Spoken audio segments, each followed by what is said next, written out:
Hello అండి, welcome to మావి చిగురు స్టోరీస్. ఈరోజు కథ కళ్యాణమస్తు. ఈ కథ మీకు నచ్చితే లైక్ చేయటం మర్చిపోకండి. మీకు ఎలా అనిపించిందో కామెంట్ చేసి చెప్పండి. ఈ ఛానల్ని కొత్తగా చూసేవారు మరిన్ని మంచి కథల కోసం సబ్స్క్రైబ్ చేసి బెల్ ఐకాన్ ఆన్ చేయండి.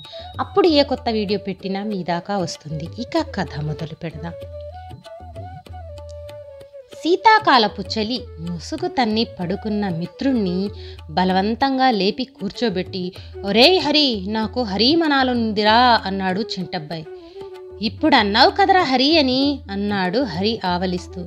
నేను చస్తానంటున్నాన్రా ఫూల్ అన్నాడు చింటబ్బాయి కోపంగా. ఒరేయ్ ఎముకలు కొరికే చలిలో అర్ధరాత్రి నిద్రలేపి కూర్చోబెట్టి హరికథలు చెప్పడానికి నీకు నేనేం అన్యాయం చేశాన్రా అన్నాడు హరి ఏడుపు స్వరంతో. అన్యాయం చేసింది నువ్వు కాదురా, మా నాన్న. ముడ్డి కిందకు 30 ఏళ్ళొచ్చినా నాకు పెళ్ళీడొచ్చిందన్న సంగతి ఆ పెద్దాయనకు తెలిసి చావదేమిట్రా అన్నాడు చంటబ్బాయి ముఖారి రాగమంతా ముఖంలోనే కురిపిస్తూ. ఈడుకు తోడు చక్కటి ప్రభుత్వోద్యోగము, పెద్దలు గడించి పడేసిన ఆస్తి, హీరోకి తక్కువ జీరోకి ఎక్కువ అయిన ఫేసు, బేరం పెట్టలేని అనకాపల్లి బెల్లపచ్చులాగా ఎగరేసుకుపోరు నిన్ను అన్నాడు హరి మళ్ళీ దుప్పట్లోకి దూరేస్తూ. చంటబ్బాయికి 37 పూర్తయ్యి 30 రోజులయ్యింది. చూపులకు సదరుగా నాజుగ్గా ఉంటాడు. సీనియర్ అసిస్టెంట్ పనిచేస్తున్నాడు. హరి అతని కంటే 2-3 ఏళ్ళు చిన్నవాడు. ఓ ప్రైవేట్ కంపెనీలో పనిచేస్తున్నాడు. ఇద్దరు రూమ్మేట్స్ను ఫ్రెండ్స్ను. చంటబ్బాయి తండ్రి నందీశ్వరరావుకి కట్నం ఎనర్జీ అయితే కొడుక్కి కట్నం అంటే ఎలర్జీ. కట్నం తీసుకొనివాడు వచ్చే జన్మలో కటిక దరిద్రుడిగా పుడతాడంటాడు తండ్రి. కట్నం తీసుకుంటే పీటల మీద కూర్చోనంటాడు కొడుకు. తండ్రికి కట్నం ఫిగరు, కొడుక్కి పిల్ల ఫిగరు నచ్చాలి. అదంతా కుదరని వ్యవహారం. అందుకే అంత ఆలస్యం. చిన్నప్పుడే తల్లి మరణిస్తే మళ్ళీ పెళ్లాడకుండా తల్లి తండ్రి తానే అయి చంటబ్బాయిని పెంచాడు నందీశ్వరరావు. అందుకే తండ్రంటే అంత గౌరవం కొడుక్కి. కానీ ఆఫీస్లో అమ్మాయిల ముందు చాలా అవమానకరంగా అనిపిస్తుంది చంటబ్బాయికి. లంచ్ టైంలో భోంచేస్తూ సడన్గా ముదురు బెండకాయల గురించి మాట్లాడుకుంటారు వాళ్ళు. ఆ రోజు బెండకాయ కూర కాకపోయినా తన గురించేమోనన్న అనుమానం పీడుస్తూ ఉంటుంది అతన్ని. ఇంకో రోజున టీ టైంలో బజ్జీలు తింటూ ఎక్కడో ఎవరో తేడా మనిషి ఎన్నికల్లో గెలిచిన వైనం చెప్పుకుంటూ అమ్మాయిలు తన వంక చూసి కిసుక్కున నవ్వుకుంటే ఆ అవమానంతో తల కొట్టేసినట్టయిందతనికి. ఆనక ఆ విషయం హరితో మొరపెట్టుకుంటే, నువ్వు ఆ బాపతని వాళ్ళ అనుమానమని నీ అనుమానమా అని అడిగి చంటబ్బాయి చేత జల్లెలు తిన్నాడు. ముఖ్యంగా తన సెక్షన్లోనే టైపిస్టుగా పనిచేసే సహజ తనను చూసి ముసిముసిగా నవ్వులు నవ్వుకోవటం, ఆమె చొట్ట బుగ్గల నవ్వు చూడటానికి బాగున్నా ఆమె తనను ఉడికిస్తుందేమోనన్న అనుమానం చంటబ్బాయికి.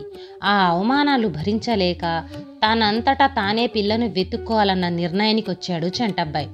పత్రికల్లోని పెళ్లి పందిరి, పెళ్లి పిలుపులను మిత్రులిద్దరూ భూతద్దాలతో స్కాన్ చేసి చివరికి ఓ సంబంధాన్ని పట్టుకున్నారు.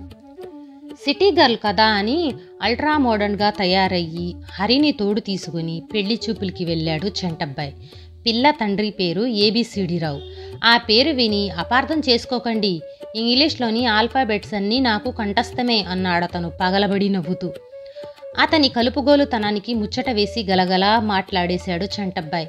మీ ఫ్రెండ్ అసలు నోరు విప్పలేదు, మాటలు రావా అన్నాడు రావు తన జోక్కి తానే పగలబడి నవ్వుతూ. సైలెన్స్, సింప్లిసిటీ మా హరి వాచ్ వర్డ్స్లేండి అన్నాడు చంటబ్బాయి మాటకు మాట పగలబడి నవ్వటం అతని హాబీ కాబోలనుకుంటాను. రావు కూతురు మాలిని సాఫ్ట్ డ్రింక్స్ ట్రేలో పెట్టుకుని వయ్యారంగా నడిచి వచ్చింది. 25 ఏళ్లుంటాయి ఆమెకు. నెమలి రంగు పోచంపల్లి కాటన్ శారీలో సింపుల్గా చూడ చక్కగా ఉంది. తల్లి లేని పిల్లైనా లోటు లేకుండా పెంచాను నా చిట్టి తల్లిని, మెట్టింటి వెలుగవుతుంది అని పగలబడి నవ్వాడు రావు. చంటబ్బాయికి అతని నవ్వు నచ్చకపోయినా కూతురు నచ్చింది. సిటీ పిల్లైనా సింపుల్గా ఉంది అని మెచ్చుకున్నాడు హరి కూడా స్నేహితుడితో చెవిలో. ఆ అమ్మాయి లోపలికి వెళ్ళగానే, మీ అమ్మాయి నాకు నచ్చింది, ఆమె ఇష్టం కూడా తెలుసుకుంటే బాగుంటుంది అన్నాడు చంటబ్బాయి. రావు పగలబడి నవ్వి లోపలికెళ్ళాడు. కాసేపటికి తిరిగొచ్చి, సింప్లిసిటీని లైక్ చేసే మా మాలిని సింపుల్గా ఉన్న మీ ఫ్రెండ్నే పెళ్లాడతానంటుంది అంటూ పగలబడి నవ్వాడు. ఆ హరిగాణ్ణ అని చంటబ్బాయి తెల్లబోతే, నాకు అభ్యంతరం లేదండి అన్నాడు హరి వెంటనే.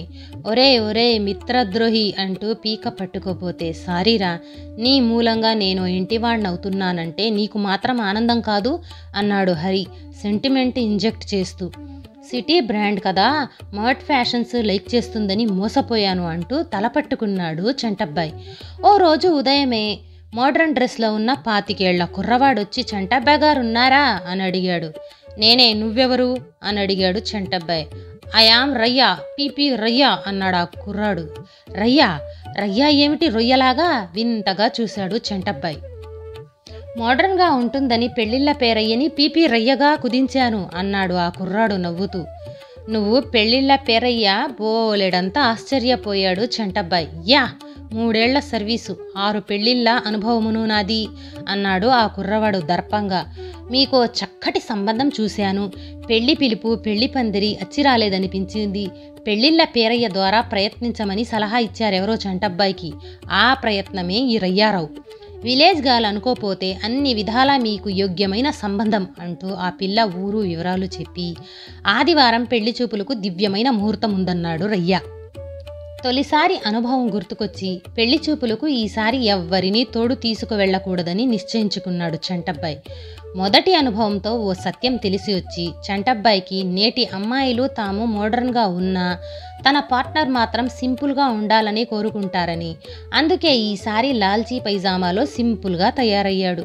పెళ్ళిళ్ళ పేరయ్య వేషం చూసి, ఏమిటో రయ్యా, జీన్సు, సన్ గ్లాసెస్, పాప్ సింగర్లాగా తయారయ్యావు, పైగా చేతిలో సెల్ ఫోను, నడుంకి పేజరును అన్నాడు చంటబ్బాయి ఆశ్చర్యంగా. రయ్యా నవ్వి, ఈ రోజుల్లో షో లేకపోతే ఏ బిజినెస్ రాణించదు మాస్టారు. పెళ్ళిళ్ళ పేరయ్యంటే పిలకపంతులు ఇమేజ్ పోయి చానాళ్ళయింది అన్నాడు. భూషణం గారు ఆ ఊర్లో డబ్బున్న మోతుబరి. రవళి అతనికి ఏకైక సంతానము. డిగ్రీ చదివింది, అందంగా ఉంటుంది. చంటబ్బాయికి బోళ్ళు నచ్చేసింది. అమ్మాయి అచ్చు తెలుగు సినిమా హీరోయిన్ లాగా ఉంది కదూ మాస్టారు అన్నాడు రయ్య అతని చెవిలో. చంటబ్బాయి అనుమానంగా చూస్తూ, ఏంటి కథ, నాకంటే నువ్వే ఎక్కువగా మురిసిపోతున్నావు అన్నాడు మెల్లగానే.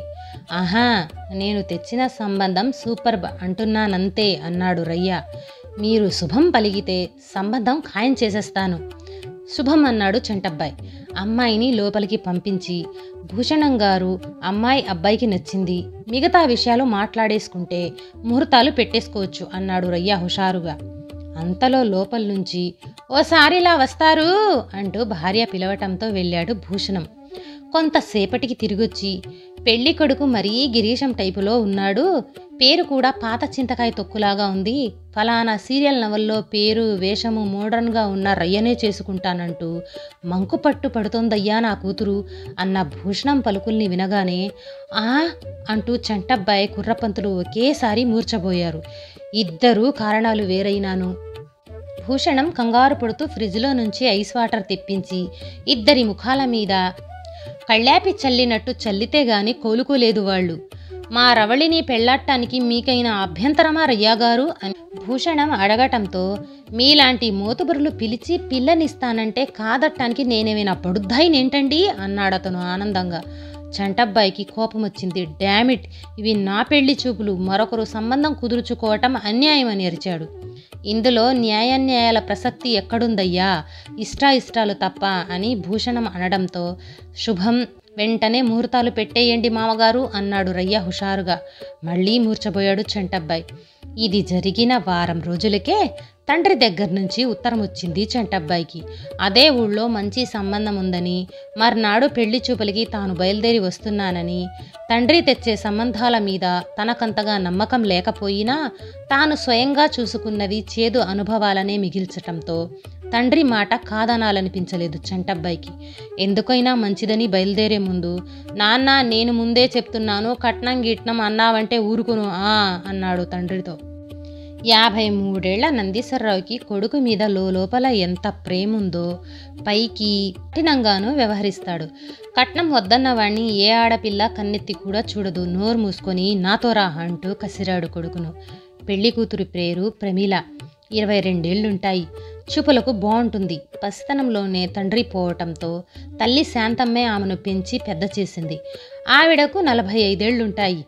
శాంతమ్మ గారు, ఈ బడుద్దాయి మా అబ్బాయి అంటూ తండ్రి తనను పరిచయం చేస్తుంటే అదే తన పేరు అనుకుంటారేమోనని, అబ్బే నా పేరు చంటబ్బాయి అండి అన్నాడు కొడుకు కంగారుగా.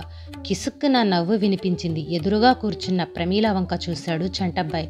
నవ్వింది తాను కాదన్నట్టు తలెత్తి పక్కకు చూపించింది ఆ పిల్ల. అటువైపు చూసిన చంటబ్బాయి ఉలిక్కిపడి, అరే సహజగారు మీరిక్కడా అన్నాడు ఆశ్చర్యంగా. గుమ్మం వద్దే నిల్చుండిపోయిన సహజ ముందుకొచ్చి, ప్రమీల నా ఫ్రెండ్, దానికి పెళ్లి చూపులని తెలిసొచ్చాను. ఆ పెళ్లి కొడుకు మీరని ఇప్పుడే తెలిసింది అంది నవ్వుతూ. నవ్వుతుంటే ఆమె బుగ్గల చొట్టలు పడ్డాయి. నాన్న, ఈమె నా కొలీగ్ సహజ అంటూ తండ్రికి పరిచయం చేశాడామెను. నందీశ్వరరావుకి నమస్కరించిందామె. శాంతమ్మ వృత్తాంతం తెలుసుకున్న నందీశ్వరరావు, అయ్యో పాపం, మీది నాది ఒకే కేసులాగా ఉంది. మా ఆవిడ చనిపోతే మా వాణ్ణి నేనే పెంచి పెద్ద చేశాను అంటూ తన విషయం కూడా చెప్పుకొచ్చాడు. ఏమిటోనండి, ఏ జీవిత పుస్తకం తెరిచినా ఒక్కొక్క కొత్త భారతం కళ్ళ ముందు కదులుతూ ఉంటుంది అంటూ నిట్టూర్చాడు. పిల్ల పెళ్ళి కాస్త అయిపోతే నా నెత్తిమీది బరువు దిగిపోతుందనుకోండి అంది శాంతమ్మ. అమ్మాయి కుందనపు బొమ్మ, కళ్ళ కద్దుకొని చేసుకుంటారెవ్వరైనా అన్నాడు నందీశ్వరరావు. అంతా మీ నోటి చలవ, అబ్బాయి అభిప్రాయం కూడా తెలుసుకుంటే అందామే. మా వాడెప్పుడు నా మాట కాదనడు అని నందీశ్వరరావు అనటంతో నిజమా అనుకుని విస్తుపోయాడు చంటబ్బాయి. నందీశ్వరరావు లేచి, మనం లోపలికి వెళ్ళి మాట్లాడుకుందామా అన్నాడు ఆవిడతో. చంటబ్బాయికి అర్థమైపోయింది. నాన్న నన్ను వేలం వేయటానికి లోపలికి వెళ్తున్నావు కదూ, కట్నం తీసుకుంటే నేను అస్సలు పెళ్ళే చేసుకోను, వచ్చే జన్మలో కటిక దరిద్రుడిగా పుట్టినా సరే అన్నాడు తండ్రి చెవిలో. నువ్వు నోర్ముయ్యరా పిల్లకాకి అని నెమ్మదిగానే కొడుకును మందలించి శాంతమ్మతో లోపలికి వెళ్ళిపోయాడు నందీశ్వరరావు. మా ప్రమీల మంచి పిల్ల అంది సహజ మాటలు కలుపుతూ. మీరు కాదా అని అడిగాడు చంటబ్బాయి. చతురులే అంటూ నవ్వేసిందామె. పెద్దవాళ్ళు తిరిగొచ్చారు, పైసా కట్నం లేకుండా సంబంధం ఖాయం చేశాను అన్న తండ్రి వంక అపనమ్మకంగా చూశాడు చంటబ్బాయి. వచ్చే వారమే పెళ్ళి, రిజిస్టర్ ఆఫీసులో అన్నాడు నందీశ్వరరావు మళ్ళీ. నిరుత్సాహపడిపోయాడు చంటబ్బాయి. రిజిస్టర్ మ్యారేజా అంటూ. ముదిరిన వయసులకు పందిరి పెళ్లిళ్ళు బావుండవని అంటున్న తండ్రి పలుకులు పూర్తి కాకుండానే, నీ కళ్లకు నేను ముదురు బెండకాయలాగా కనిపిస్తున్నానా అన్నాడు ఉక్రోషంగా. సహజ కిసుక్కుమనటంతో నాలుగు ఖర్చుకున్నాడు. ముదిరిన వయసులు మావిరా, నాది శాంతమ్మ గారిదీను అన్న తండ్రి వంక అయోమయంగా చూశాడు. అవునరా చంటి, శాంతమ్మ గారు నేను ఒకే పడవలో ప్రయాణికులం, అందుకే ఒకరినొకరు తోడైతే బావుండుందనిపించింది. నాన్న, నువ్వు ప్రమీలా పెరిగి ప్రయోజకులయ్యారు, మీ పెళ్ళిళ్ళు మాకేం సమస్య కాదు అన్నాడు నందీశ్వరరావు. చంటబ్బాయికి హఠాత్తుగా నీరసం ముంచుకొచ్చింది. అంతేనంటావా నాన్న అన్నాడు. మనసులో మాత్రం కథ మళ్ళీ ముందుకొచ్చింది. పెళ్లి చూపులు నాకు అచ్చిరావని ఖచ్చితంగా తేలిపోయింది. పెళ్ళాం కావలసింది చెల్లెయి కూర్చుంది. ఏమీ నా గతి అనుకుని చిన్నగా నిట్టూర్చాడు. ఇన్నేళ్ల తర్వాత తండ్రి ఓ ఇంటివాడవుతున్నాడందుకు ఆనందమూ కలిగింది. మనస్ఫూర్తిగా అభినందించాడు. అమ్మకో తోడు లభిస్తున్నందుకు నాకెంతో ఆనందంగా ఉంది అన్న ప్రమీల సమాధానం కూడా అందరినీ హర్షంలో ముంచెత్తింది. నేను తర్వాత వస్తాను, నువ్వు వెళ్ళు అన్న తండ్రి మాటలతో బయటకు దారి తీసిన చంటబ్బాయి వెనకాలే వెళ్ళింది సహజ. జరిగిన దానికి మీరు అప్సెట్ అయ్యారు కదూ అంది జాలిగా. మీ పేరంతటి సహజమే అది అన్నాడు చంటబ్బాయి నవ్వటానికి ప్రయత్నిస్తూ. చమత్కారులే సుమా అంది నవ్వుతూ. మీరేమి అనుకోనంటే మీతో మాట చెప్పాలనుకుంటున్నాను. ఏమిటి అన్నట్టు చూశాడతను. కాలి బొటన వేలితో నేలపై రాస్తూ, మీకభ్యంతరం లేకపోతే నేను మీ అర్ధాంగిని కావాలనుకుంటున్నాను అంది మెల్లగా. సహజగారు విస్మయంగా చూశాడతను. ఆమె నవ్వి, గారు అనకండి, అసహజంగా ఉంటుంది అంది. ఇది కల కాదు కదా, పోనీ చెయ్యి గిల్లి చెప్పమంటారేంటి కొంటెగా అడిగింది. వద్దులేండి అన్నాడు కంగారుగా చేతులు వెనక దాచేసుకుంటూ. అయితే మీరు నన్ను ప్రేమిస్తున్నారు అంటే అంతకంటే పచ్చి అబద్ధం మరొకటి ఉండదు అని, మీరంటే నాకిష్టం అంతే అంది సిగ్గుతో తల వాల్చి పైట కొంగు నలుముతూ. చంటబ్బాయి ఆనందం అవధులు దాటింది. మీ నవ్వన్నా, నవ్వితే చొట్టలు పడే బుగ్గలన్నా నాకు ఇష్టమే సహజ అన్నాడు. నా పెళ్లి చూపులన్నీ హుళికి కావటం నా అదృష్టం. నా అదృష్టం కూడా అందామె చెక్కిళ్ళు ఎర్రబడగా. నాన్న అన్నాడు చంటబ్బాయి హుషారుగా తండ్రి వైపు తిరిగి. అంతా వింటూనే ఉన్నాం లేరా అన్నాడు నందీశ్వరరావు ప్రసన్నవదనంతో. ముచ్చటైన జంట అంది శాంతమ్మ. మమ్మల్ని ఆశీర్వదించండి మావయ్య గారు అంటూ నందీశ్వరరావు పాదాలకు నమస్కరించింది సహజ. అవును నాన్న అంటూ ఆమెకు జతయ్యాడు చంటబ్బాయి. కళ్యాణమస్తు అని దీవించాడు నందీశ్వరరావు మనస్ఫూర్తిగా. ఈ కథ నచ్చితే లైక్, షేర్ చేసి తప్పకుండా సబ్స్క్రైబ్ చేయండి.